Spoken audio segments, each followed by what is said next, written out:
सुन रहे हैं कहानी मुझ में तू मुझसे ज्यादा है। इस कहानी को लिखा है मुस्कान चौधरी ने और आवाज दी है पायल विशाल ने। एपिसोड 1। मुझ में तू मुझसे ज्यादा है। एक लड़की बेख्याली में सड़क पर आगे बढ़ती जा रही थी। उसे कुछ होश नहीं था कि वो कहाँ जा रही है, क्यों जा रही है। बस वो बेसुध सी एक तरफ बढ़ती चली जा रही थी। उसकी आंखों से आंसू रुकने का नाम ही नहीं ले रहे थे। उसके चेहरे का रो रो कर बुरा हाल हो चुका था और बाल बेतरतीब से बिखरे हुए थे। वो बस खुद में ही बड़बड़ा रही थी। मेरे साथ ही ऐसा क्यों भगवान? आखिर क्यों नहीं नसीब होती मुझे कोई खुशी? आखिर क्यों? मैं नहीं रह सकती उसके बिना, नहीं रह सकती। ये कोई और नहीं, यामी थी। यामी कपूर, मशहूर बिजनेसमैन आदित्य कपूर की इकलौती बेटी और फेमस लॉयर यामिनी खन्ना की भतीजी। यामी आज इस तरह सड़कों पर भटक रही थी, लेकिन कुछ देर पहले वो ऐसी बिल्कुल नहीं थी। कुछ वक्त पहले यामी बहुत खुश थी। उसका रिजल्ट आया था और आज उसने पूरे कॉलेज में टॉप किया था। उसने इस दिन को और यादगार बनाने के लिए कुछ डिसाइड किया था, जिसे सोचकर उसके गाल गुलाबी हो रहे थे। उसके होठों पर ना चाहते हुए भी हल्की मुस्कुराहट बिखर रही थी। शीशे के सामने खड़ी यामी किसी हूर की परी से कम नहीं लग रही थी। वो बहुत अच्छे से तैयार होकर एक बड़े से होटल के सामने आ पहुंची। उसने अपने हाथ में गुलाब के फूलों का बुके ले रखा था। वो मन ही मन फूलों की तरफ देखती हुई बोली, आज जाकर मुझ में इतनी हिम्मत आई है कि मैं तुमसे अपने दिल की बात कह सकूं। उसके चेहरे से ही उसकी खुशी का अंदाजा लगाया जा सकता था। वो हल्का मुस्कुराते हुए होटल में एंटर कर गई। बिना किसी से कुछ पूछे वो एक स्वीट की तरफ बढ़ गई, जैसे कि उसे पहले से सब पता हो। उस बड़े से आलिशान कमरे का दरवाजा खुला हुआ था। यामी ने एक गहरी सांस ली और बिना नॉक किए ही डोर ओपन कर दिया। लेकिन अंदर का नजारा देखकर उसके कदम दरवाजे पर ही रुक गए। उसका दिल लगभग बैठ सा गया, जैसे कि अभी धड़कना ही बंद कर देगा। यामी का दोस्त और प्यार स्नेह अपने लार्ज साइड बेड पर लेटा हुआ था और कपड़ों के नाम पर उसके शरीर पर बस टॉवेल ही था। एक लड़की स्नेह के ऊपर बैठकर उसे बेतहाशा चूमे जा रही थी। दोनों ही मदहोश थे और पूरा कमरा उनकी सिसकियों से गूंज रहा था। ये सब देखकर यामी की तो जैसे सांसें ही रुक गई और उसकी आंखों से आंसू बहने लगे। इस पल को शायद उसने कभी सपने में भी नहीं सोचा था। वो खुद को समझा ही नहीं पा रही थी कि जिस स्नेह को वो इतना प्यार करती है, उसे इतना चाहती है, वो किसी और को चाहता है। स्नेह और यामी बहुत गहरे दोस्त थे और एक दूसरे को लंबे समय से जानते थे। यामी स्नेह को स्कूल टाइम से पसंद करती थी और आज उसने स्नेह को अपने प्यार का इजहार करने का सोचा था। लेकिन उसे नहीं पता था कि उसका प्यार महज एक तरफा था। मन में हजारों ख्याल लिए यामी के कदम बिना किसी आवाज के पीछे की तरफ लौट पड़े और चुपचाप वो अपने आंसू लिए उस होटल से निकल गई। लेकिन उसका दिल अभी भी एक्सेप्ट नहीं कर पा रहा था जो उसने देखा था। उसे हमेशा से लगता था कि उसकी तरह स्नेह भी उससे प्यार करता है, लेकिन कई बार हम इंसान को पढ़ने में, समझने में गलतियां कर देते हैं। यामी ने भी यही गलती की थी। अपने प्यार की भावनाओं में बहकर सामने वाले के भावों को पढ़ ही नहीं पाई। वो होटल से निकल पैदल ही चलते हुए समंदर किनारे आ पहुंची। रो रो कर उसका बुरा हाल हो चुका था। कितने सपने देखे थे उसने स्नेह के साथ। आज वो सब कुछ चकनाचूर हो चुके थे। चलते चलते उसके पैर भी थक चुके थे और शरीर लगभग जवाब दे चुका था। और फिर अचानक वो वही समंदर किनारे ही बेहोश होकर गिर गई। लेकिन तभी उसके गिरते हुए दो आंखों ने देखा और उसके बाद वो लगातार यामी की तरफ ही देखे जा रहा था। वो शख्स अपने ही ख्याल में कुछ बुदबुदाया, फिर यामी की ओर देखने लगा। लेकिन जब उसने देखा कि यामी के शरीर में कोई हलचल नहीं हो रही है, तो वो उसे देखने के लिए उसकी तरफ बढ़ गया। यामी के पास पहुंचकर जब उस शख्स ने उसे ऐसी हालत में देखा, तो खुद में फिर बोला, मैं इसे अब ले जाता हूँ। उसकी नजरें यामी के चेहरे पर ही टिकी थी। यामी की बंद लंबी पलकें और लंबी सी नाक और खूबसूरत से उसके गुलाबी होठों को देखकर वो बस उसे देखता ही रह गया। इसके बाद उसने अपने सिर को झटका और खुद में बोला, ये मैं क्या टाइम वेस्ट कर रहा हूँ, मुझे इसे यहाँ से ले जाना होगा। इसके बाद उसने यामी को गोद में उठाया और फिर अपनी कार की तरफ बढ़ गया। कार तक पहुंचने के बाद उसने कार के पीछे का गेट खोला और यामी को पीछे की साइड लेटाया और खुद ड्राइविंग करने लगा। उसके बाद उसने गाड़ी को एक रास्ते की तरफ भगाना शुरू कर दिया। वहीं पीछे की सीट पर यामी उसी तरह से बेहोश पड़ी हुई थी। लेकिन जब उसे गाड़ी में एक दो बार धक्के लगे, तो अचानक ही यामी को होश आया और फिर धीरे धीरे उसे कुछ देर की चीजें याद आने लगी कि वो कैसे अपने बेस्ट फ्रेंड स्नेह को प्रपोज करने गई थी और उसे किसी और लड़की के साथ उसने देखा था। वहीं उसे याद आया कि कुछ देर पहले तो वो बीच के पास थी और अभी वो यहाँ थी। घबराहट में यामी को कुछ भी समझ नहीं आया। फिर जब वो थोड़ा और होश में आई, तो उसे ऐसा लगा कि वो किसी गाड़ी में बंद है। उस पल में वो इतना ज्यादा घबरा गई थी कि उसे कुछ भी समझ नहीं आया कि आखिर उसके साथ क्या हो रहा है।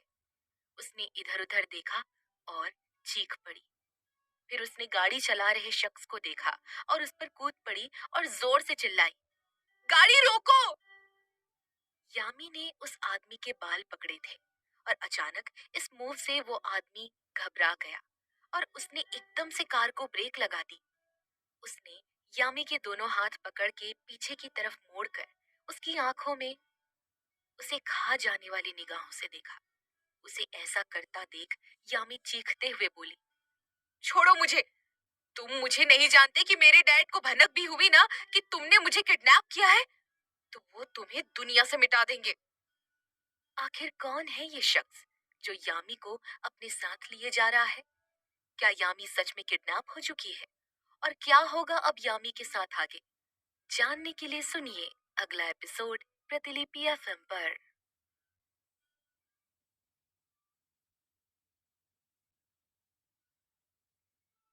एपिसोड 2, मुझ में तो मुझसे ज्यादा है। यामी अपने दोस्त स्नेह को प्रपोज करने गई थी, लेकिन स्नेह को किसी और लड़की के साथ देखकर उसका दिल टूट गया और वो हैरान परेशान सी समंदर किनारे आ पहुंची, जहां चक्कर खाकर वो बेहोश हो गई।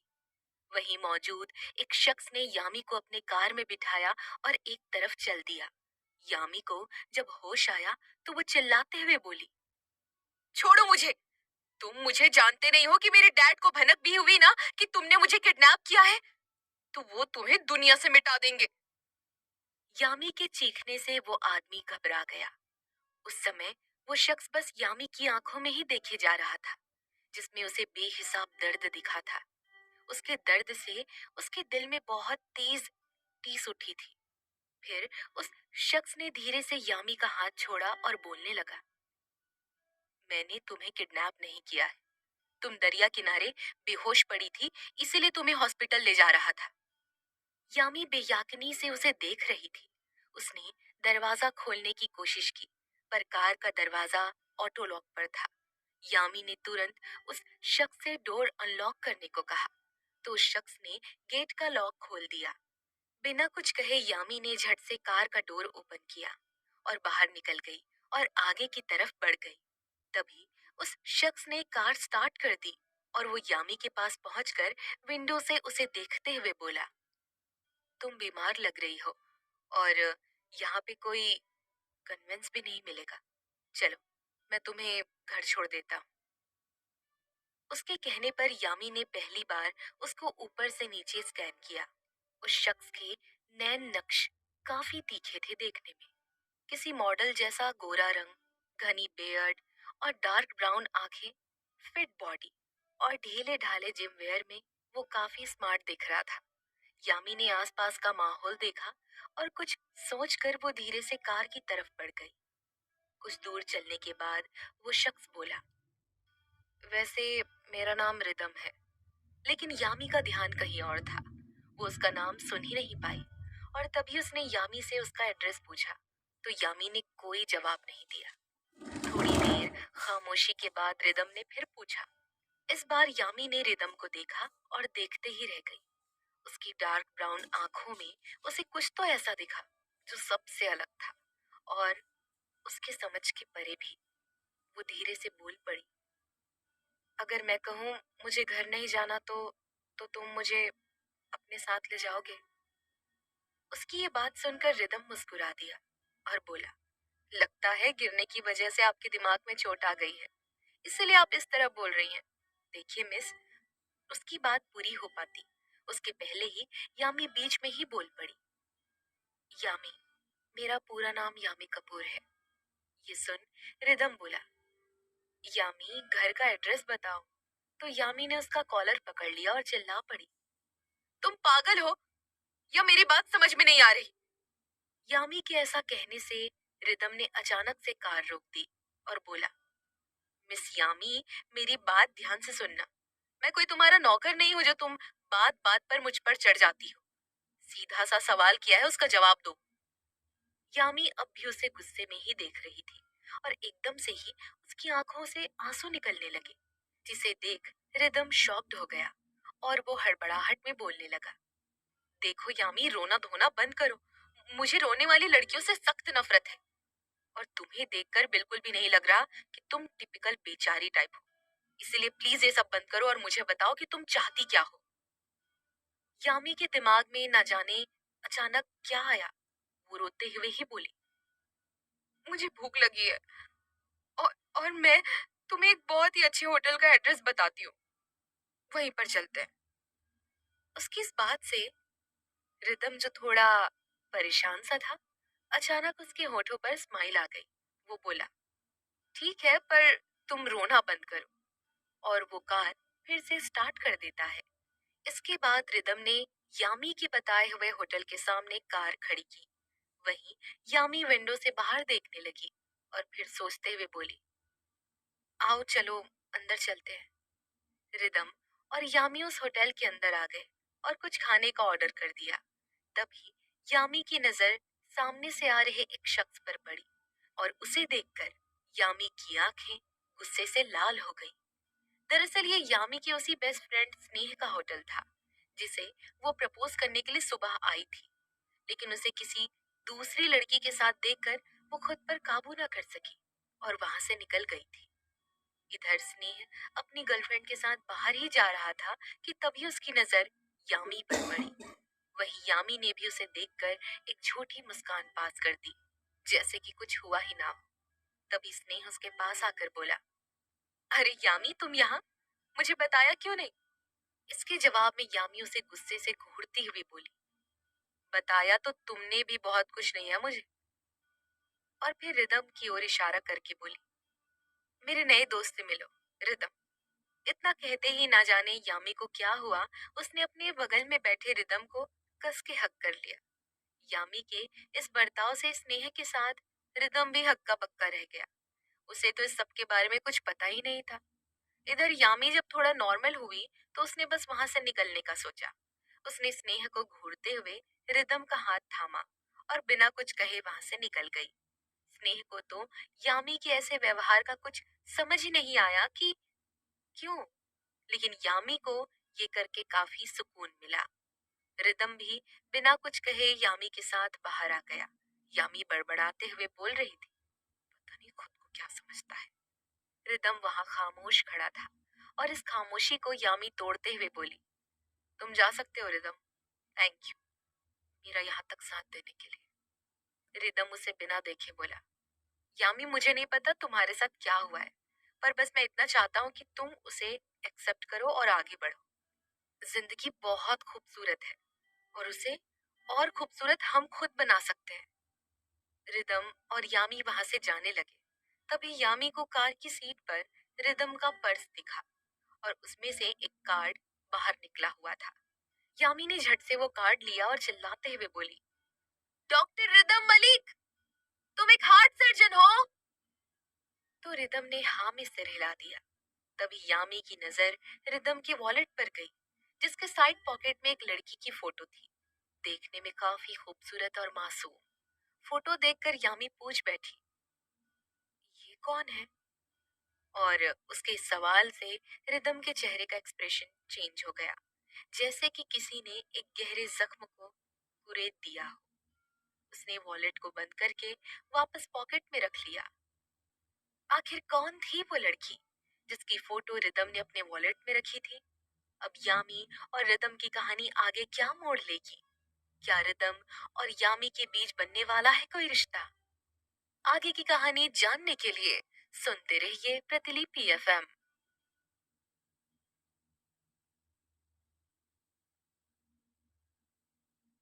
एपिसोड 3, मुझ में तू मुझसे ज्यादा है। रिदम ने अपने वॉलेट को पॉकेट में रख लेने के बाद कहा, काफिर हूँ दुनिया के रिवाजों से, मोहब्बत करने का गुनाह किया है।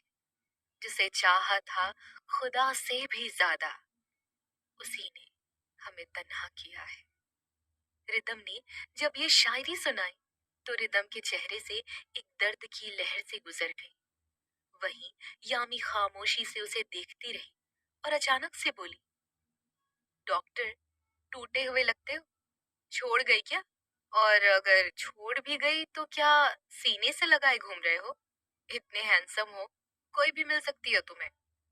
यामी की ये बात सुनकर रिदम गुस्से से यामी के मुंह पर हाथ रखते हुए बोला, बस, और कुछ मत बोलना।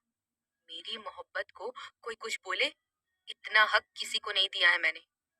और अब चुपचाप एड्रेस बताओ और मेरी जान छोड़ो। रिदम ने ऐसा कह तो दिया, पर ना जाने क्यों ये कहते हुए उसे तकलीफ हुई। वहीं उसकी ये बात सुनकर यामी गुस्से में कार का दरवाजा खोलने की कोशिश करते हुए बोली, गाड़ी रोको। और रिदम उसकी ये हरकत देखकर दंग रह गया। उसने जल्दी से कार को ब्रेक लगाया और कार के रुकते ही यामी लगभग भागते हुए गाड़ी से उतरी और सड़क पर चलने लगी। यामी का इस तरह से जाना रिदम के दिल में कुछ दर्द का एहसास दे गया। इसलिए रिदम ने उसे रोका नहीं और गाड़ी स्टार्ट करके आगे बढ़ गया। तकलीफ तो हुई थी उसे, पर उसने खुद पर हावी नहीं होने दिया। वहीं यामी एक बार फिर खामोश थी। उसने कुछ आगे तक चलकर एक कैब बुक किया और अपने घर ना जाकर अपने फार्म हाउस की तरफ बढ़ गई।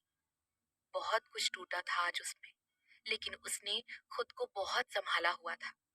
पर उसे इस वक्त किसी ऐसे की जरूरत थी जिसे वो अपने दिल की तकलीफों को सुना पाती, खुद को उस दर्द से रिहा कर पाती जो एक तरफा था उसके अंदर, जो उसे अकेले झेलना था। उसकी कैब फार्म हाउस के दरवाजे पर आकर रुकी। तभी वहां खड़े रामू काका ने यामी को आते हुए देखा और उससे पूछा, यामी बेबी, आप अकेली आई हैं? आपके दोस्त नहीं आए?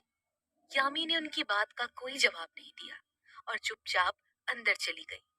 अपने कमरे में पहुंचकर दम से बेड पर औंधे मुंह गिर गई, जिसके बाद उसकी आंखों से बेतहाशा आंसू बह निकले। इधर रिदम कार को ड्राइव करता जा रहा था। उसने अपने घर के करीब 4 चक्कर लगा लिए थे, पर उसका घर जाने का मन ही नहीं था। लेकिन काफी देर बाद आखिर में वो हार कर घर की तरफ ही बढ़ गया। इधर 4 साल बाद न्यूयॉर्क में एक बहुत बड़े हॉस्पिटल के एक कमरे में एक लड़की बेड पर लेटी हुई थी और वहां खड़े डॉक्टर एक बहुत बड़े हार्ट सर्जन का वेट कर रहे थे। तभी उस कमरे के दरवाजे पर दस्तक हुई और दरवाजे पर खड़े शख्स को देखकर सब उसे देखने लगे। वहीं उस शख्स ने जब बेड पर लेटी उस लड़की को देखा तो उसका दिल धक से रह गया। इंजेक्शन और तारों से घिरी उस लड़की के चेहरे पर सिवाय मायूसी के उसे कुछ नहीं दिखा। उसे यकीन नहीं हो रहा था कि वो फिर मिलेंगे, तो इस तरह मिलेंगे। वो खुद को रोक नहीं पाया और भागता हुआ बेड के पास पहुंचकर उसने उस लड़की के हाथ को पकड़ लिया। उसके हाथ के छुअन से उस लड़की ने धीरे धीरे आंखें खोली और सामने खड़े शख्स को देखकर उसके होठों पर एक फीकी सी मुस्कान आ गई। वो धीरे और लड़खड़ाती हुई जुबान में बोली, डॉक्टर, बहुत देर कर दी आने में। रिदम, जो अब तक खुद को संभाले हुए था, यामी की बात सुनकर फफक कर रो पड़ा और यामी की आंखों से आंसू बह निकले। पर रिदम अपने आप को संभालते हुए बोला, तुम ठीक हो ना यामी? यामी तो बस उसे एकटक देखते ही जा रही थी।